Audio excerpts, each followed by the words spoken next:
Ryan Reynolds here for, I guess, my 100th Mint commercial.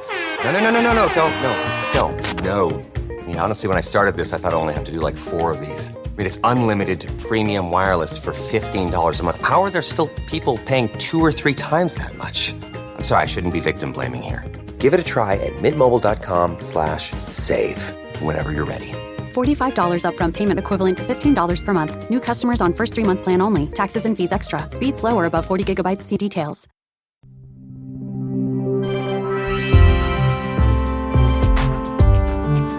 Hello everyone, and thank you for joining us for another episode of Quiet Riot, the politics podcast that breathes deeply while others hyperventilate. If you're new, it's lovely to have you here. My name is Naomi Smith. And if you're coming back, as always, welcome to our humble abode. We appreciate you very much. I'm Alex Andreou. We appreciate you not least because of how generous so many of you have been with the launch of our membership model, which will allow us to upgrade our sound quality, book venues for live shows, and just generally carrying on rioting quietly. Yeah. And if you haven't signed up to our Ko-Fi account, but would like to, we'll share the details at the end of the show and in the show notes. But for now, pop on the kettle, make a brew, and relax into this week's Quiet Riot. Welcome to Quiet Riot. I'm Alex. And I'm Naomi. This week we bring you the latest from Chicago, which is playing host to the Democratic National Convention, where Kamala Harris and Tim Walz, who have already been adopted as candidates for POTUS and Veep, will receive the adulation of the crowds and Joe Biden given a very fond farewell. If you haven't already listened to Alex's Midnight Mass episode from the opening night, check it out. Alex, have you caught up on your lost sleep yet?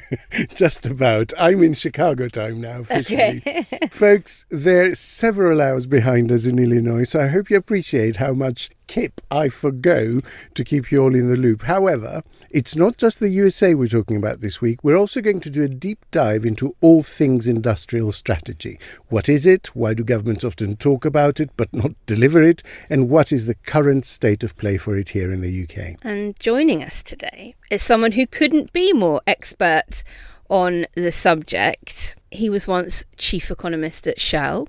He's an award-winning ballroom dancer. He's a former MP for Twickenham, Secretary of State for Business and Industry, and is a current Knight of the Realm.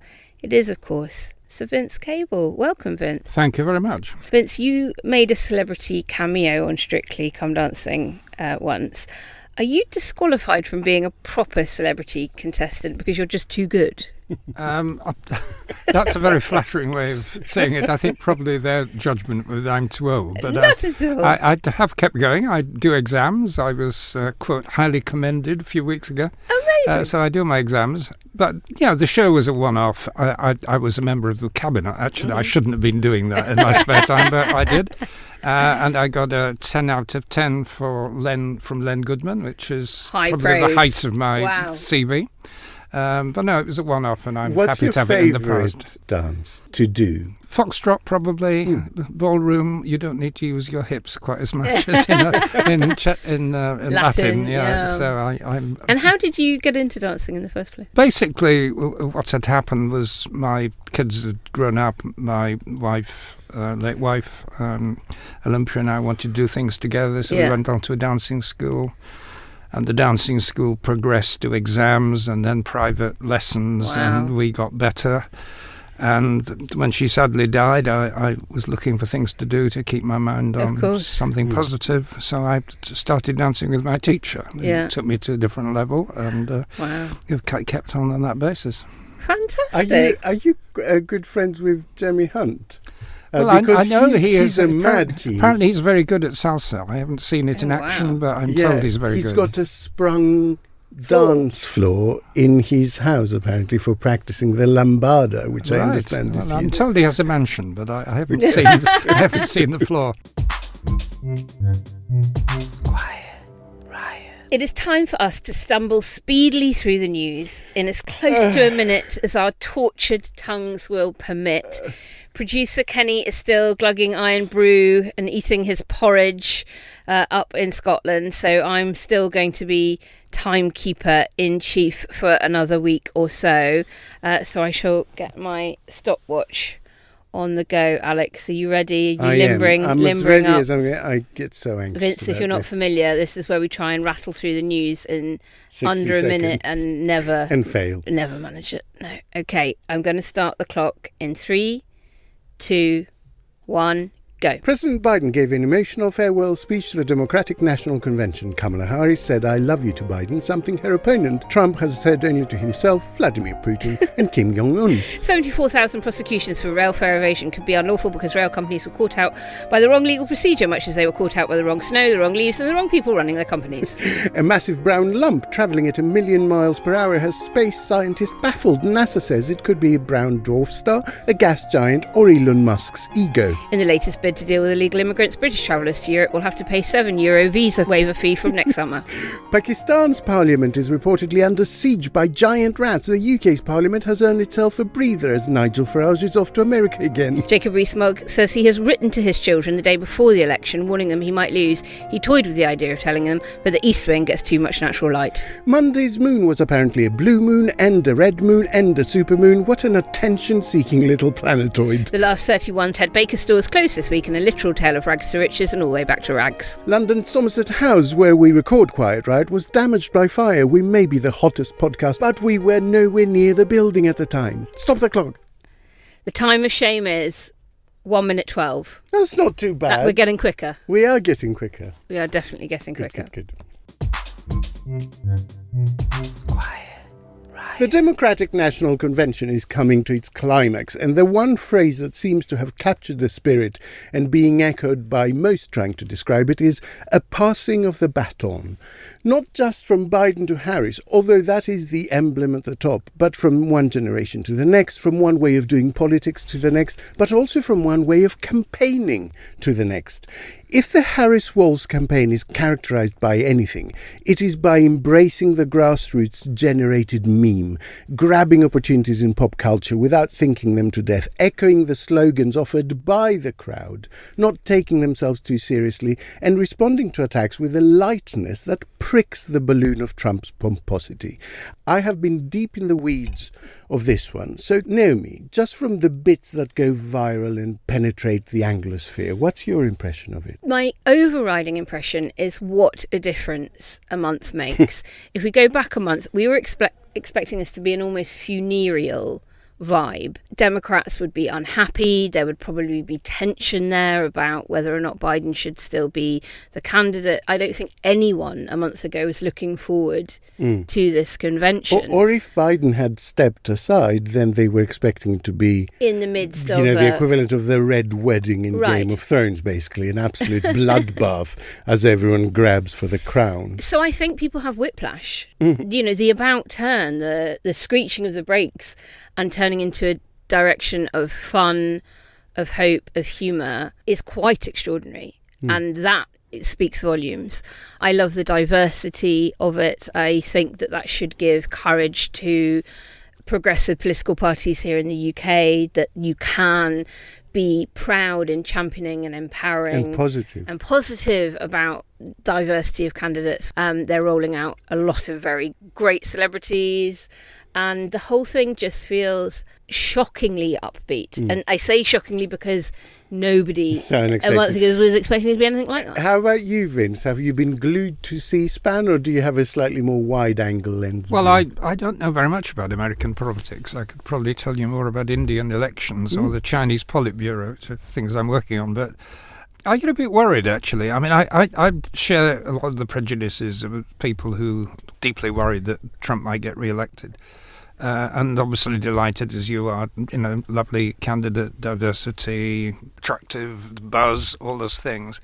But when they've been pushed, she doesn't seem to have very much to say about the issues that are going to swing the election, or indeed when she becomes president. I think you're right. It almost feels like, let's get her elected and then we'll ask her what she's going to do. The economic agenda, which is what interests me. I mean, Trump may be utterly perverse and dim in all kinds of ways, but, has had something to say about, the strength of the dollar and, the Federal Reserve, and what you do about American debt, has views about trade and China, which I would regard as lamentable, but, he has a view on them. But she has not said anything about any of these big subjects. I mean, just something about price gouging and I had a question. Hopeless. I had a question, like, what are the challenges for the Democratic Party in moving beyond the initial good vibes to an actual election campaign, to policy questions, to the meat and potatoes of it all. One of the Harris proxies, I think, said it very well by using an old 60s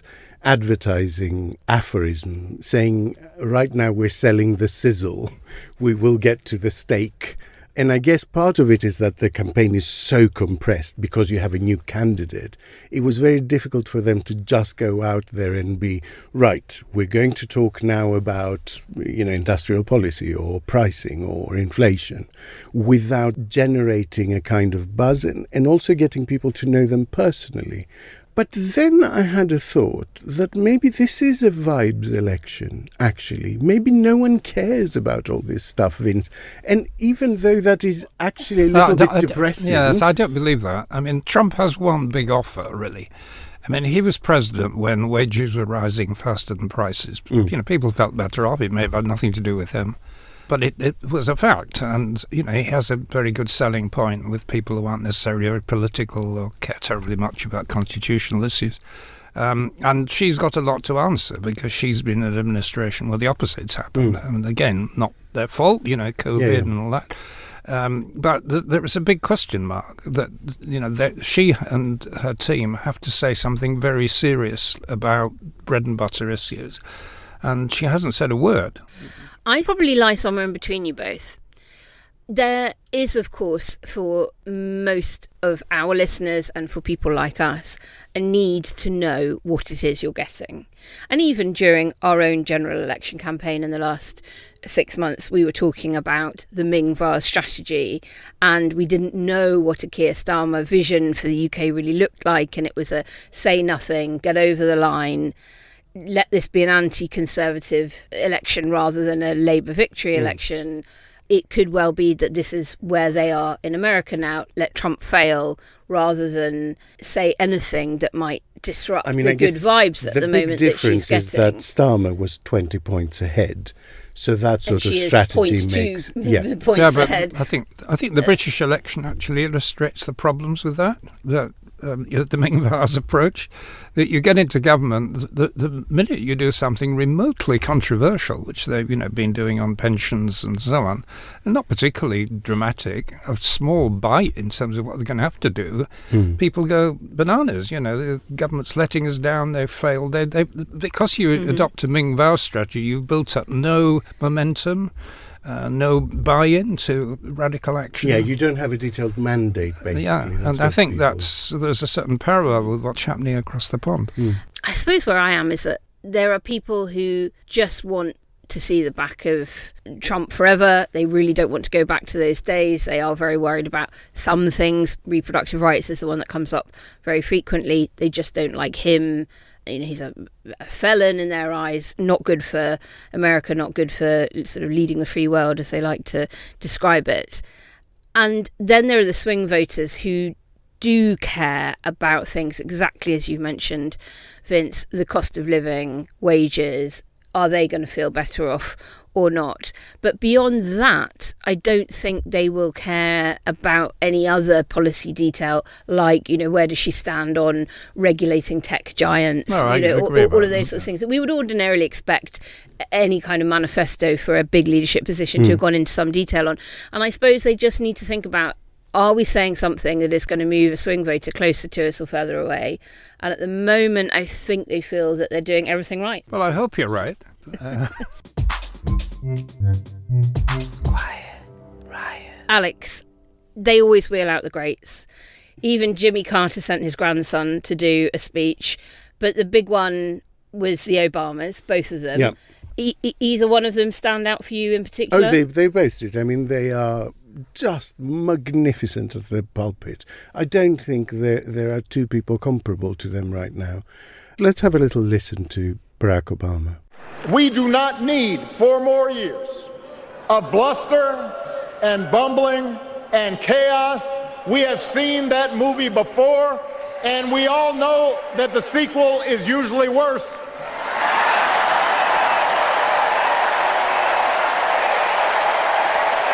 America's ready for a new chapter.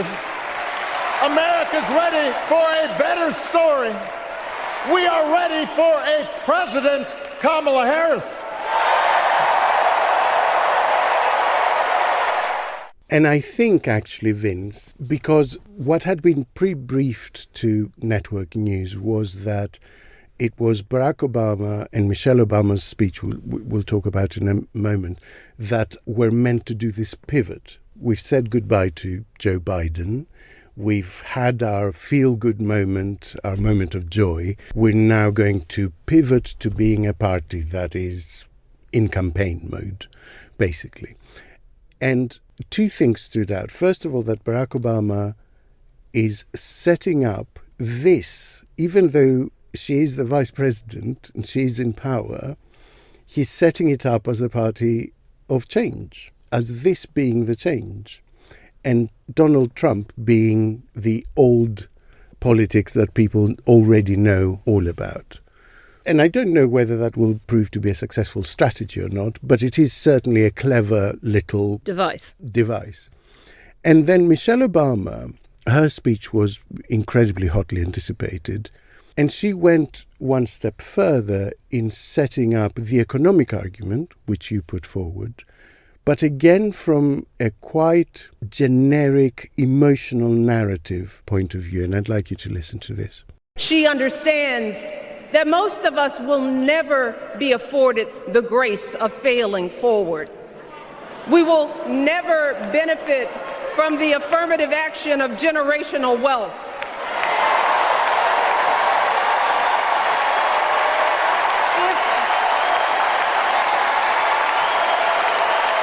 If we bankrupt a business or choke in a crisis, we don't get a second, third, or fourth chance. If things don't go our way, we don't have the luxury of whining or cheating others to get further ahead. No. We don't get to change the rules so we always win. If we see a mountain in front of us, we don't expect there to be an escalator waiting to take us to the top. No. We put our heads down. We get to work. In America, we do something. And so I think that is their economic angle to answer. Beyond the detail that may or may not come as we look forward, I think their angle is who's on your side? Who understands your life? Is it that man who has been born rich and has always broken the rules and, you know, doesn't like it when people take him to court or when he loses an election? Or is it this woman that started from a normal middle-class suburb and made her way to the top? I think that will be there. Yeah, I think that's quite a deep analysis. I mean, I was struck more by the messenger rather than the message. Yes, yes, that's always the difficulty with the Obamas. It's a wonderful use of language, you know, cadence, you know, swooping, you know, Martin Luther King, almost, and, you know, great use of words. And she also is a very good speaker.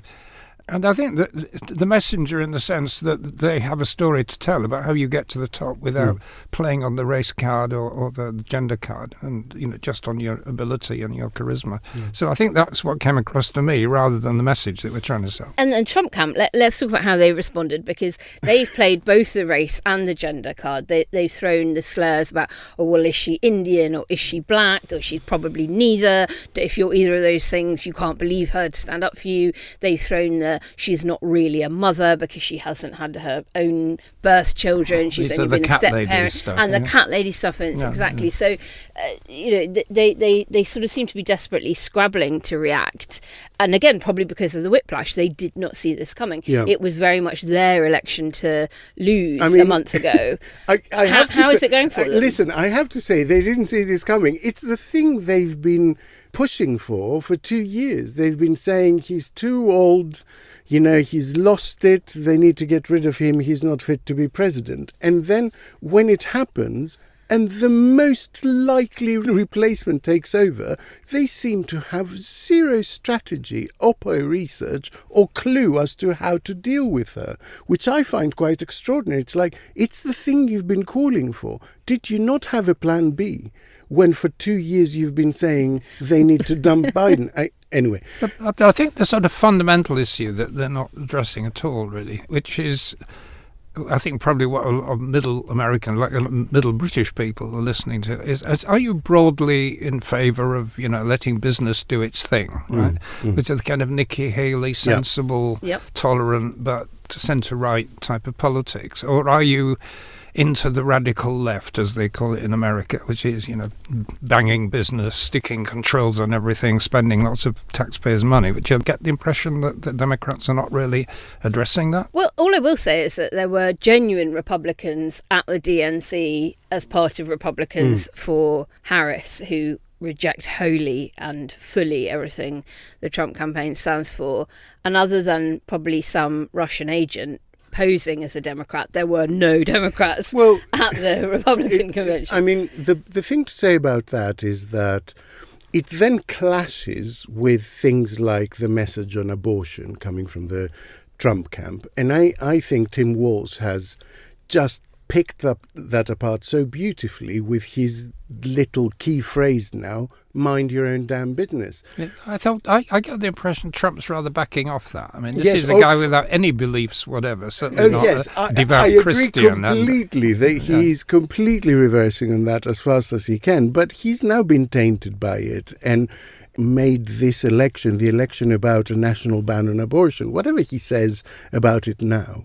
And so you can't reconcile saying, let the market just do its thing. We're all for personal liberty in everything except what goes on in the doctor's exam room. That doesn't tally. And I think they've exposed that very well. The thing I think that has stung Trump into a rage is, and I do really advance the theory that this is the sort of language he speaks and the sort of man he is, the overnight ratings for night 1, night 2 of the Democratic Convention for the 7 big networks combined have been a good 20 to 25% higher than the Republican convention. And I think that will sting Trump, and his reactions have been very snippy. Forgive my ignorance. Do the 7 big networks include Fox? Yes. Wow, that will annoy him then. Yeah. That really will. And what those networks that are friendly to Trump, like Fox, are discussing day and night also seems to be quite desperate. Their big talking point for the last 24 hours is the fact that Kamala Harris eats Doritos. I am not making this up, and I will play you a clip. This is the big talking point. But Jessica, she did explain why she likes Doritos. She said after she found out Trump won in 2016, she sat there with like a big family-sized bag of Doritos and ate the whole thing. Yeah. She obviously eats her feelings, and when she experiences anxiety, she puts a lot of food in her mouth. I'm worried if she's elected commander-in-chief, she's going to become so anxious, she's going to end up looking like Walz. Okay, the woman vote, again, coming home for the Republican. No. What does that even mean? And it's interesting that one panelist, even on Fox, has a presence of mind to say, that's not going to help with the women's vote. Exactly. That's all fine, but I think my simple point is you don't underestimate Trump. I mean, the guy is a very powerful communicator, a very good debater. And remember, Hillary was much further ahead at this point in 2016, and they lost. We are simply at a point where I think after the attempt on his life, the general vibe was this election is over. And we are now back at a place where it's a fight. And that's why I think everyone is full of optimism and positivity, because we've gone from having already lost this, basically, to having a fighting chance. Can I ask you, Vince, you are exactly the same age as Joe Biden, I found out today. That's right. I think almost the same day, but you look quite a bit younger. Well, that's I because haven't been Joe, running the world. That's because Joe isn't. Because of the ballroom He's dancing. not a ballroom dancer, exactly. It's exactly right. Also, I think because the culture here is not that you should go out and get loads of Botox and sort of filler and stuff like that, which I always think make people look weirdly older than they are. Anyway, what do you think about the treatment of Joe Biden's age? Do you worry about how aging is perceived in politics? Well, I do, and we've seen that in this country as well. My predecessor, but one, Ming Campbell, had a terrible hammering because of a few very minor slips. That, he was, quote, too old. It didn't suit the narrative that we need the new generation. And 15 years on, he's still got a spring in his step every time exactly. I see him. So it does happen everywhere. But, the problem with Joe Biden was that he was clearly not operating on a 100% basis. I mean, he may have been very tired, but I think it was much worse than that. And he does seem to have an issue, whether it's a physical disease or something. The problem was not so much ageism by everybody else, but the fact that his own supporters were willing to be level with him about the pluses and the minuses of continuing into your 80s. I mean, and I know from experience, I don't no longer have any political responsibilities, but, you do slow down in many respects, and you have to compensate in other ways. And he clearly was struggling to hold on to the job. Yeah, I mean, I'm from Greece. And culturally, I think we are wired quite differently about how we respond to the elders in our society, in our towns, whatever. And what didn't sit well with me is that there was a sort of glee and a sort of let's follow him around with the cameras for the next time he stumbles. There was something quite voyeuristic and something very disrespectful about it. And as someone who has cared for a parent with Alzheimer's, I mean, Joe Biden won't be sitting there scrolling through Twitter to see what everyone says. But there are, 60 million families around the world that are dealing with that kind of diagnosis right now, who the message will go out to that, you're on the scrap heap. The moment you begin to decline in any way, physically or mentally, that's it. You're done. You should be put away. There were other agendas here. I mean, Ronald Reagan was almost as ill, not quite, and also did have Alzheimer's. Yeah. And it showed. But, he was the lovable old uncle, and he was on the way out anyway. The problem with Biden is that he was bidding for another 4 years, and it was patently obvious to everybody that it was not the right thing to do. What about Labour's plans to retire hereditary? Well, is it? I don't think it's just hereditary peers. I think it's all peers. I don't. Yeah. So I think their Lord's reform agenda is sort of multifaceted, but one is phasing out the hereditaries, and then the other is, I think, bringing in a kind of age limit. Yeah. I don't know if you've got a view on that at all, Vince, but does that not play into some of this prejudice around? Well, it would disqualify me from getting in anyway. But actually, my approach to the House of Lords is a bit more radical. I'll just get rid of the whole thing. Yeah. I mean, I'm not a reformist. Nor am I. Yeah. I'm almost a unicameralist.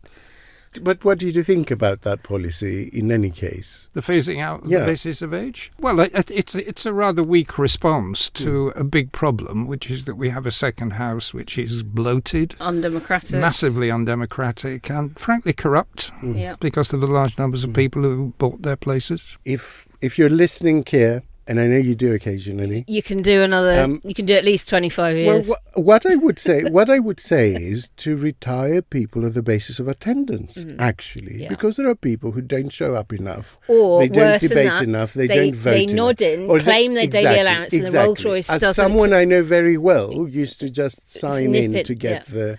So, well, my dad used to. So my late father was a working peer. And he used to tell me that it is the best old folks' home in the country, the House of Lords. You are terribly well looked after. You're not even legally allowed to die there. You're not allowed to die on the monarch's property. You have to be pronounced dead in the ambulance or once you arrive at St Thomas's. And he slowed down big time in his last few years. Is that true that you're not allowed? Yeah, you're not allowed to die in the palace. Because there's across the water from where I'm from, Mykonos, there is an island called Delos, which I've been to, which was a very important place for commerce and religious festivals in ancient Greece. And you weren't allowed to die there.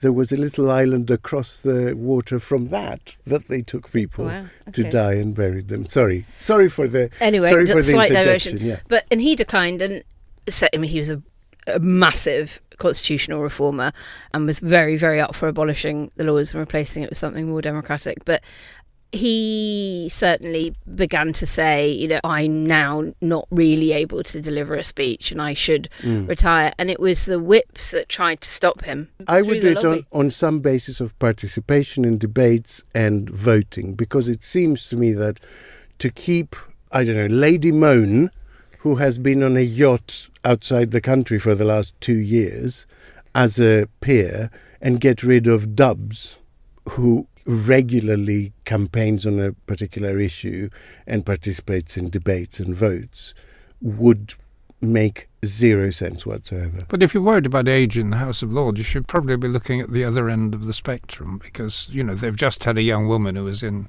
Boris Johnson's office, appointed a peer age 25, 30 something. And she's there for the next 60 years, as long as this institution continues. Quiet. Riot. Right. It is that time of the week again where... Oh, tune your banjos. We have our regular feature. Now, Vince, we call this one Wokey Dokey. Nice. And it's where Alex and I and our listeners scour the media and the internet for things that the right-wing media usually, but right-wingers in general, have decided is now woke.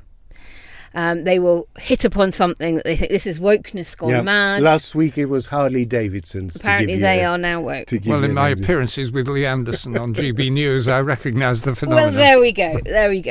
It is not a Lee Anderson special this week that we found, but one that was pointed out to us by a listener. So thank you very much, and do keep tagging us in anything that you find. Wokey dokey.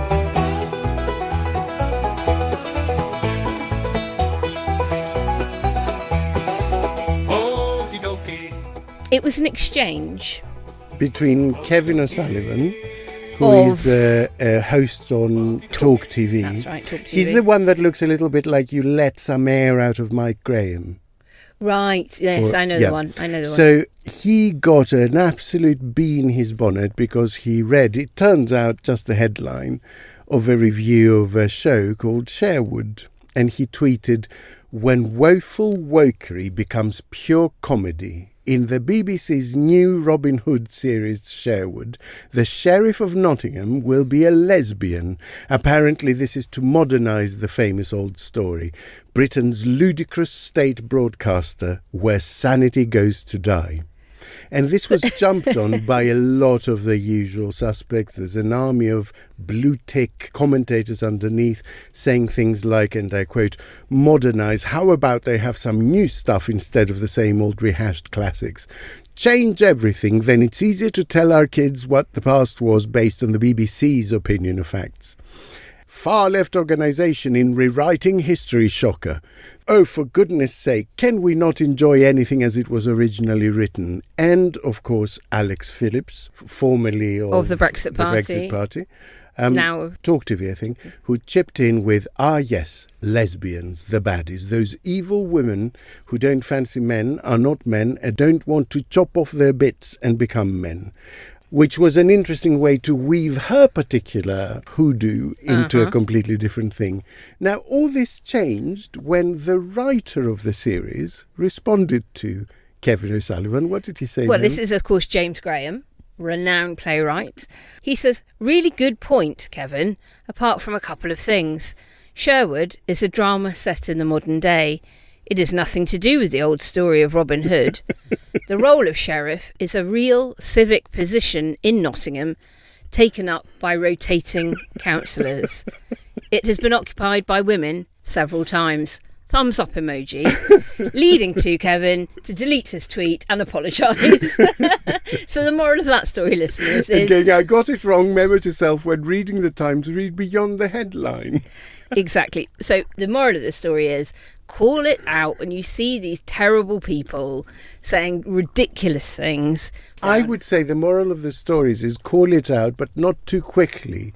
Just give them a chance to get a proper froth going. Give them enough rope. The best answer to bigotry is humour. Indeed, that's quite right. Well, I've got another one, very, very quickly. Former Conservative MP, Jonathan Gullis, often decrying everything as woke. Stoke-on-Trent. That's right, yes. Well, he got married at the weekend, so congratulations, Jonathan. And in a remarkable turn of events, Politico reports that the catering at their wedding was vegan. Oh, blow me down with a feather. Tofu eating wokerati wedding. So, Gullis, of course, starting his Talk TV programme this Friday. Not much of a honeymoon for him or the viewers.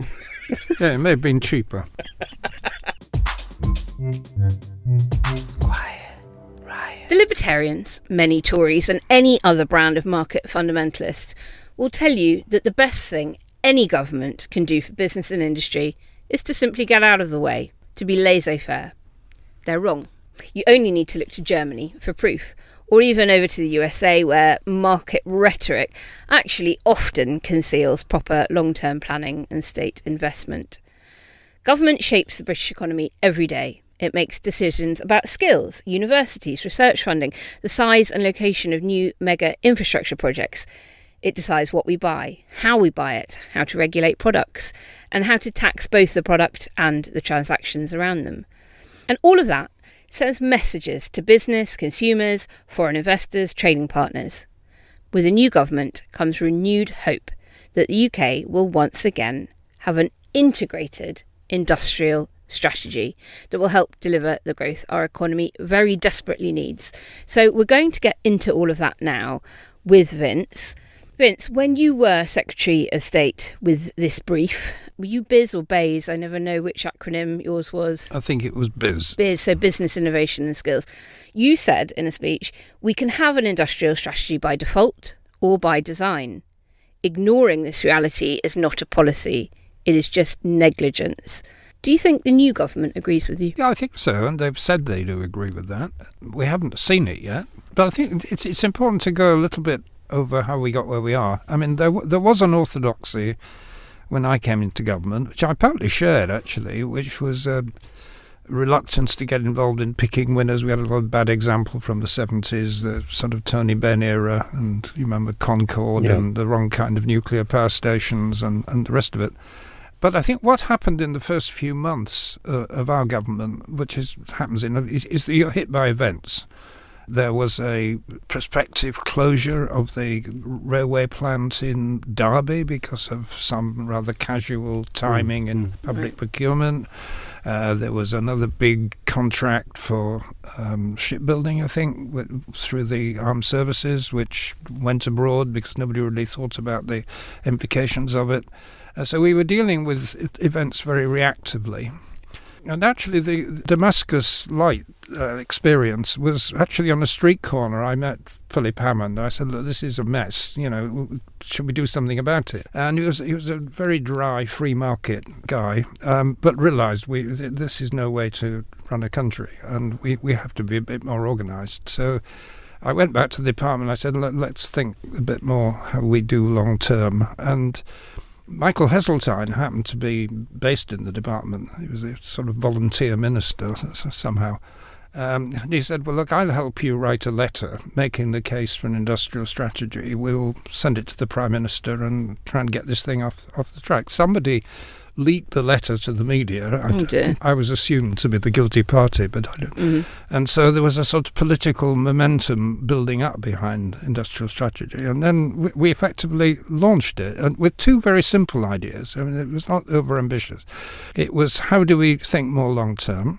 On how do we get the public and private sector working together on these big projects, like you have in aerospace and car industry, where overnight decisions are not very helpful.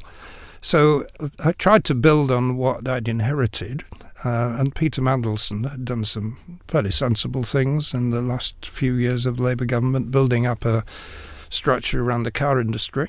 And then I set up something very similar for several other sectors of the economy, aerospace, the supply chains for the big energy sectors, the construction industry, others.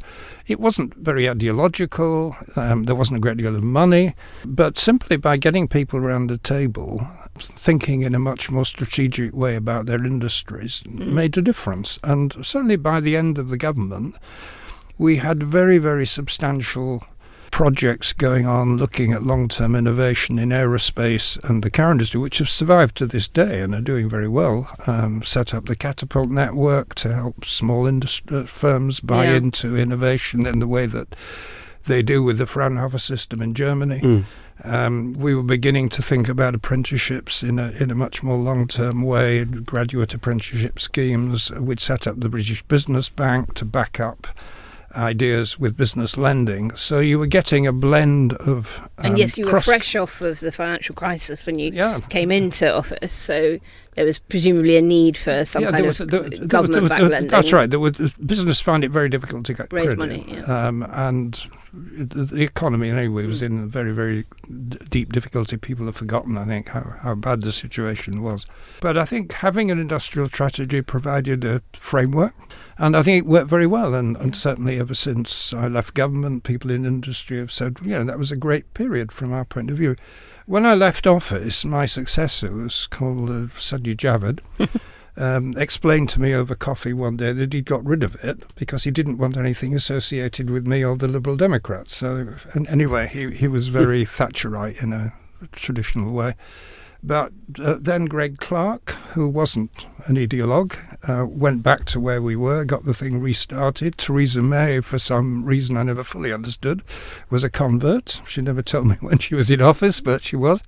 And so we had quite an active industrial strategy for 2 or 3 years, quite a lot of support for emerging industries, very successfully.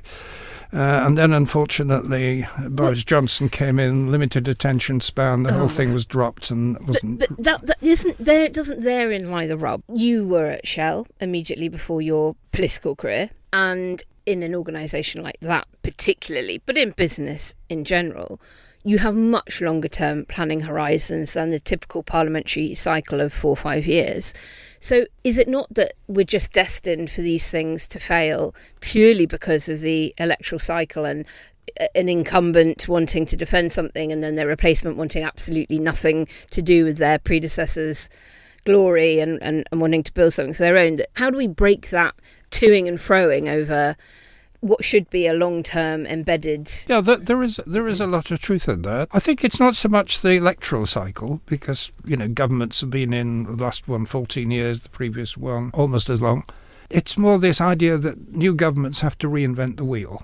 Even if they're basically doing what their predecessors did, it's got to be reinvented. There's a premium on novelty. New people, novelty, new names. And sensible people in the civil service and business just quietly get on with it and ignore political nonsense. But it is very, very disruptive. And I fear that even if this government do what they say they're going to do, they're going to approach it, we've got to start everything from scratch.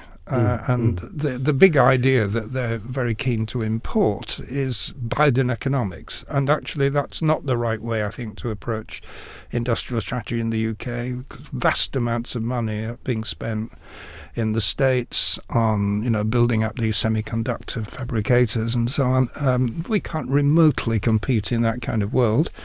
And I worry a little bit that the Labour people have got a little bit... starstruck by the American Democrats. We've got to think of it very much in a British context, as a medium-sized country that has a lot of problems, not growing very fast. But simply, I think, reassembling sector groups, thinking long-term, business and government sitting at the same table, trying to make sure we have good institutions backing up training, industrial finance. That would be a big step forward. Can I ask something, Vince? You mentioned classic Thatcherites, and I was wondering, does that credo still survive in today's climate? What I mean is, you look at sectors like water or rail, And it seems to me quite clear now that the privatize everything notion, it just doesn't work in some sectors that are natural monopolies. It's been an absolute disaster. Well, I would really take issue with you on several things you've just said. Yeah. Actually, Margaret Thatcher is a controversial character even 50 years after the event, but actually, in many respects, had a very clear long-term view of certain things. I mean, she was the person who understood climate change before anybody else, and signed up, international treaties, Montreal Protocol, which were thinking decades ahead. So I think deserves some credit for long-term thinking. And the fact is, mistakes are made when governments do things, and there are very good reasons why. I think it's actually quite sensible to keep utilities in the private sector. I mean, the big problem with the rail industry, it also happened with the Royal Mail that I had responsibility for, was the Treasury wasn't allowing them to borrow because it all goes on the government balance sheet. And so I think for 18 years, the Royal Mail had never been allowed to borrow. Why do Railway you think companies are the same. So why take them into public ownership where they're not allowed to invest? The main selling point of privatizing something is that competition improves a sector. Yes, and clearly that isn't relevant for railways and water. So exactly. Yeah. So what is the advantage of a company that is there to make a profit on top of something that is a natural monopoly? Well, you're giving them operational independence, yeah, and you're giving them commercial objectives, and you hope that through those two things they will be run efficiently, and you hope that they will be able to convince the markets to make available money at reasonable cost. So that's why you do it. I mean, we've had a very good example in the last week about this panacea of taking utilities back into ownership is a questionable idea, which is what's happened on the railways. I mean, LNER were a publicly owned franchise, unlike Avanti. Mm-hmm. But what happened? There's a deal struck with ASLEF, but you haven't sorted out all the practical problems. They're going back on strike, and this is the publicly owned bit of the railways, not the privately owned bit. So simply by shifting ownership backwards and forwards doesn't solve your problems. I would suggest that that's an issue of a fragmented thing. Right? I mean, it could be owned by two different networks, two different rail companies, and you could still have the same problem. Do a deal with one, and then the other one wants no, I mean, their terms there to be obviously matched. is a role for public ownership. Yeah. I'm not arguing. And a lot of our services are publicly owned. They're just not owned by the British state. No. They're I mean, all I was. Listen, I always tell people. I privatised the Royal Mail, but I set up two publicly owned banks: the Green Investment Bank and the British Business Bank, and the ownership arrangement for both was appropriate. Yeah, I mean, what I was driving at is that you then got the pandemic and the furlough schemes. Actually, before that, you had support for failing banks, and then Ukraine happened, and you had government stepping in to subsidize energy bills. And it just feels to me like we are in a different environment from shrink the state and get it out of the way. There seems to be an expectation of a more muscular, more involved government, basically. Yeah, I don't buy this thing about shrinking the state, but the idea that government has to own something to make it work better, I don't buy that either.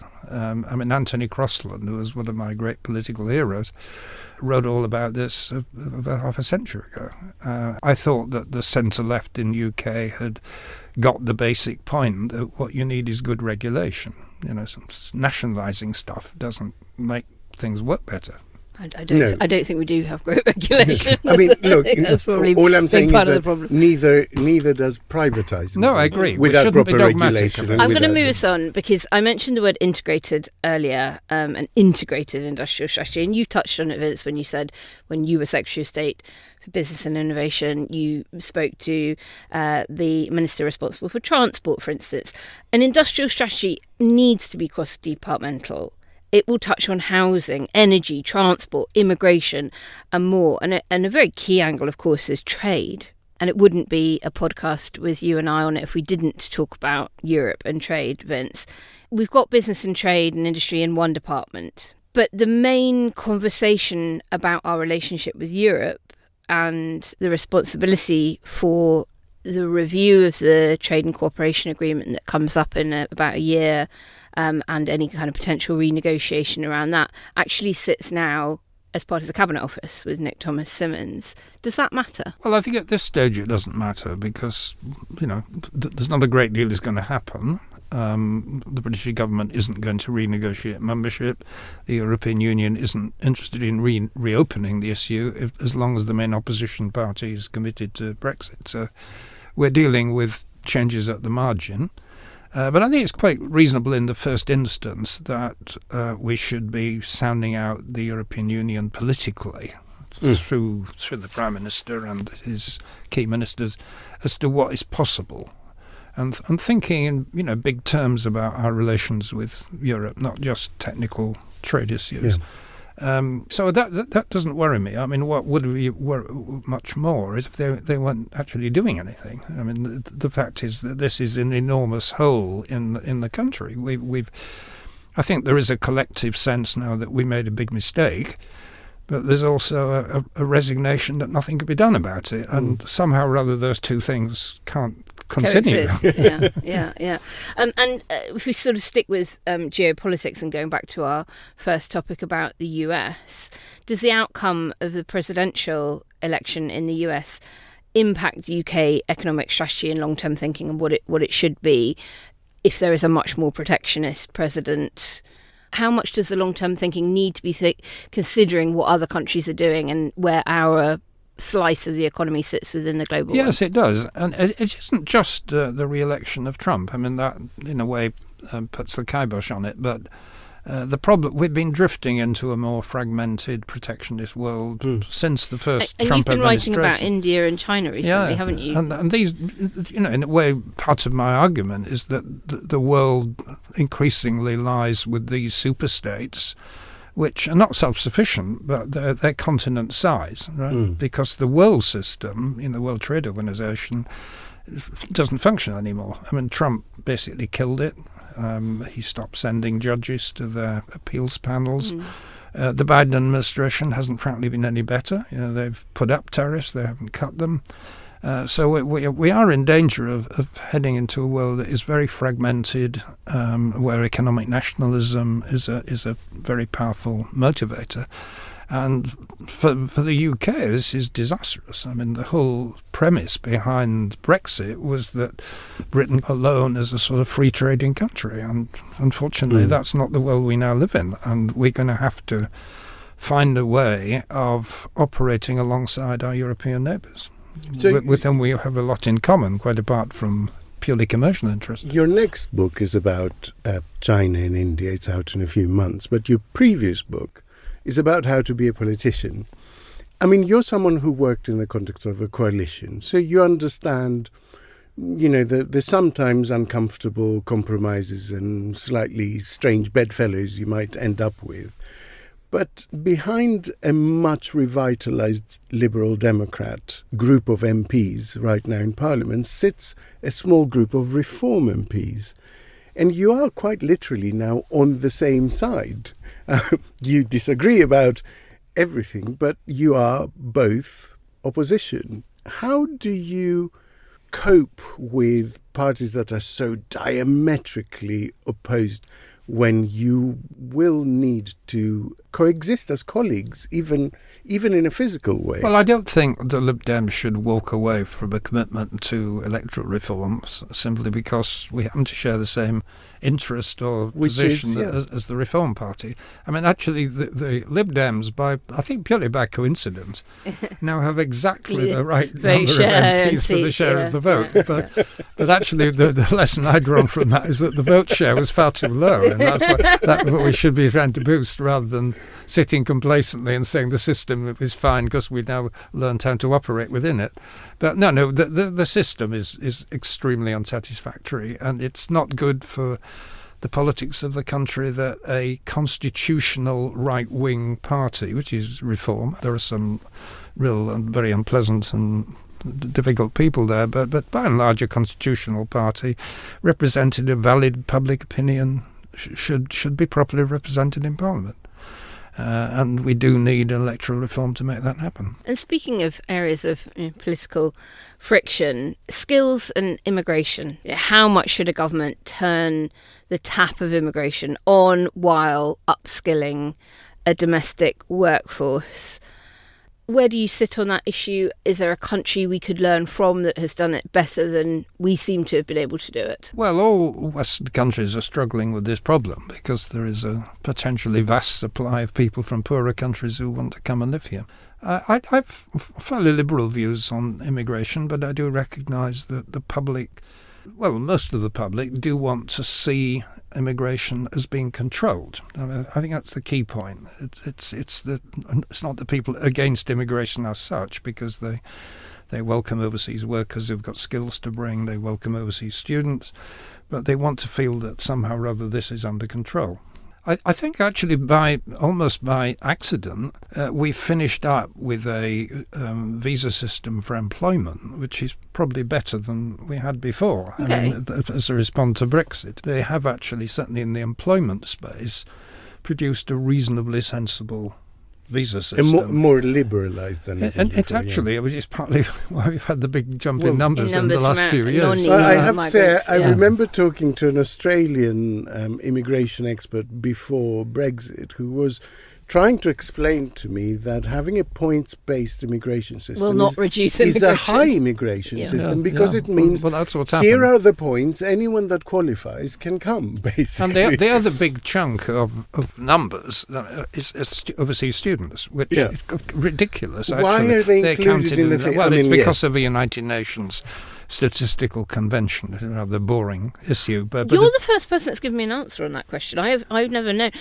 because people have often campaigned to say, we must take it out. And somebody told me it was Theresa May that had added them in, but that sounds like it's not true at all. She didn't know. I think if people are staying in the country for more than a year, they're regarded as immigrant rather than temporary visitors. Okay, so universities, you've hit upon that. We are very much a service-led economy.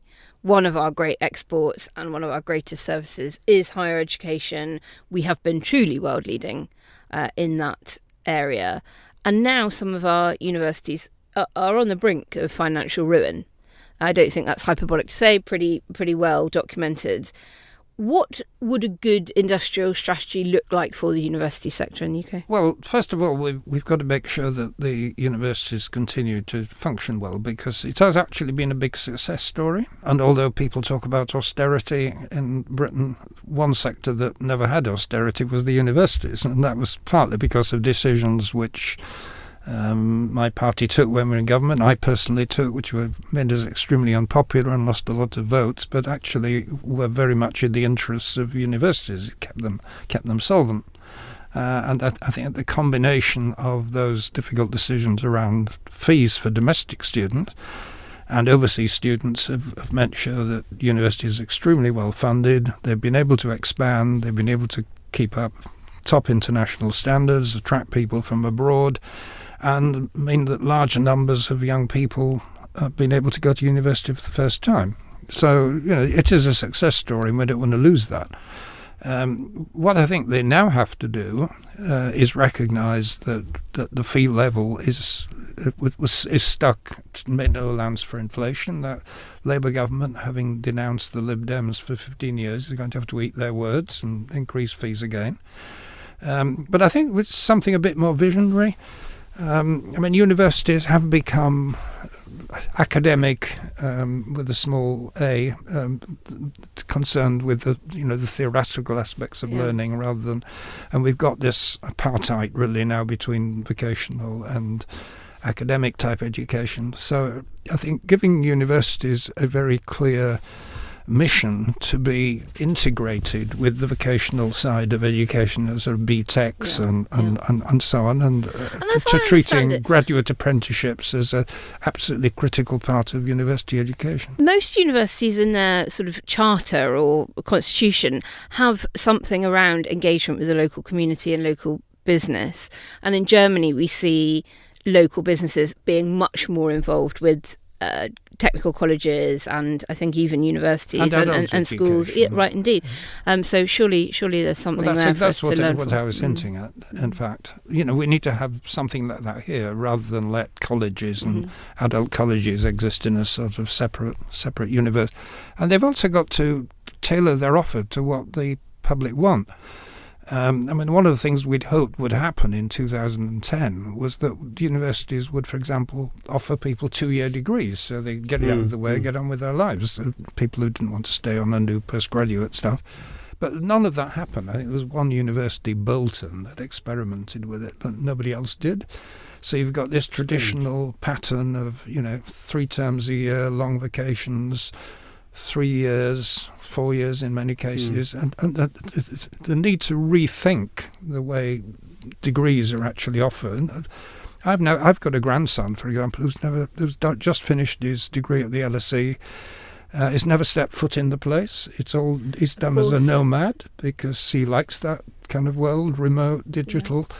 And if universities plugged into that new way of thinking, you'd get a much more varied offer. They would be in a financially much sounder position as well. Quiet Riot. Now, Vince, before we started recording, you asked Alex and I what our USP was, and I forgot to mention one of our big USPs is that we like to give our listeners a call to action. We like to think that they are an entire army of quiet writers, not just armchair generals consuming a podcast and actually doing something. So, because I'm far too British to mention, I'm going to ask Alex to do. Oh, yes. I'm not British. I'll ask. Give us your money.